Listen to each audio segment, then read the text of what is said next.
Breaking news. প্রধান উপদেষ্টার উপস্থিতিতে বিএনপির স্থায়ী কমিটির সদস্য এই মুহূর্তে যিনি মুখপাত্র হিসেবে কাজ করছেন বা দলটিকে লিড করছেন বলা যায় বাংলাদেশে, তিনি হচ্ছেন জনাব সালাউদ্দিন সাহেব। আর অপরদিকে এনসিপির প্রধান আহ্বায়ক যিনি আছেন নাহিদ ইসলাম। ডক্টর মোহাম্মদ ইউনূসের সাথে যখন গতকালকে বৈঠক হয়েছে, সেখানে ঠিক পাশাপাশি চেয়ারেই বসেছিল নাহিদ ইসলাম এবং সালাউদ্দিন সাহেব।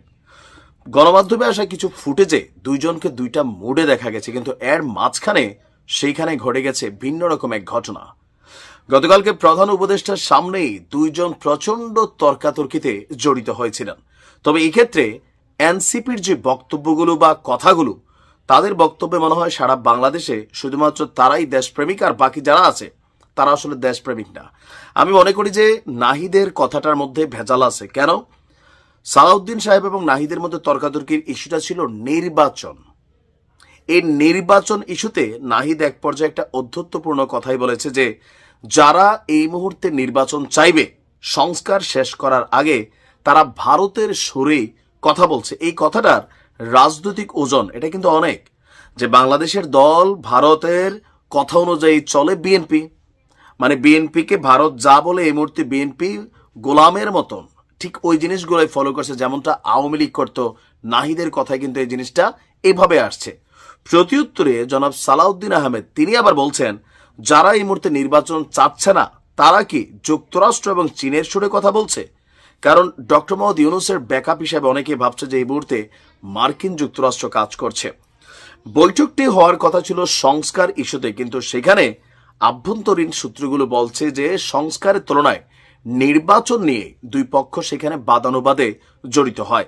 আমি এই একটা জিনিস আজকাল বুঝি না, যে ট্যাগিং এর রাজনীতি নিয়ে শেখ হাসিনার যে বদনাম ছিল, এটার পুরাটাই এনসিপি দায়িত্ব নিছে তারা কাটাই দিবে। কেন?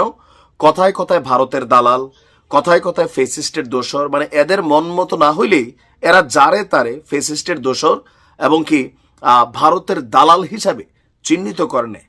আর এই কাজগুলোর অনেকটা বড় অংশ কিন্তু আমাদের অনলাইন কিংদের মাধ্যমে হচ্ছে, যে ভারত যেটা বলবে সেটা বিএনপি এখন পালন করছে। ইভেন ধরেন পলিটিক্যালি বা সোশ্যাল মিডিয়া প্ল্যাটফর্মে যে বক্তব্যগুলো আসে, এগুলো কিন্তু একটা ইফেক্ট হিসেবে কাজ করছে। নির্বাচন এই দেশে এখন কে না চায়? আমরাও সংস্কার চাই, আমিও সংস্কারের পক্ষে, যে মেজর যে সংস্কারগুলো এগুলো করা যায়। আপনি বাংলাদেশের এবারের বাজেটটা দেখেন, কি পরিমাণ সব দিকে ঘাটতি তৈরি হচ্ছে এই বাজেটে। বিনিয়োগ একদম জিরোর দিকে চলে গেছে। চীন যদি বিনিয়োগ না করে, এই মুহূর্তে দেশে বিনিয়োগ নাই, বেকারত্ব বাড়ছে, মানুষের ব্যবসা বাণিজ্য বা লাল বাতি জ্বলতেছে। এই সকল কিছুর মধ্যে নির্বাচন যদি না হয়, দেশ নির্ঘাত একটা সংঘাতের দিকে যাবে। এই সংঘাত কেন হবে? নির্বাচন আগে হোক পরে হোক, কিন্তু এনসিপির যে জিনিসটা শিক্ষণীয় দরকার, সেটা হচ্ছে রাজনৈতিকভাবে কথাবার্তা বলার ব্যাপারে তাদের একটু শিষ্টাচারের মধ্যে আসা দরকার।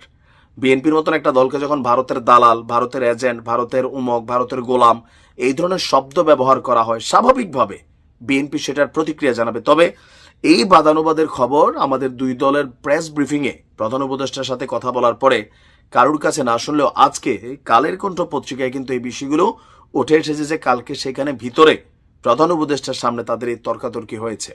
আর এ নিয়ে আবার এখন এই মুহূর্তে মাঠ উত্তাল। কোন দিকে যাচ্ছে আসলে, কোন দিকে আসলেই যাচ্ছে সময় বলে দিবে। ভালো থাকুন।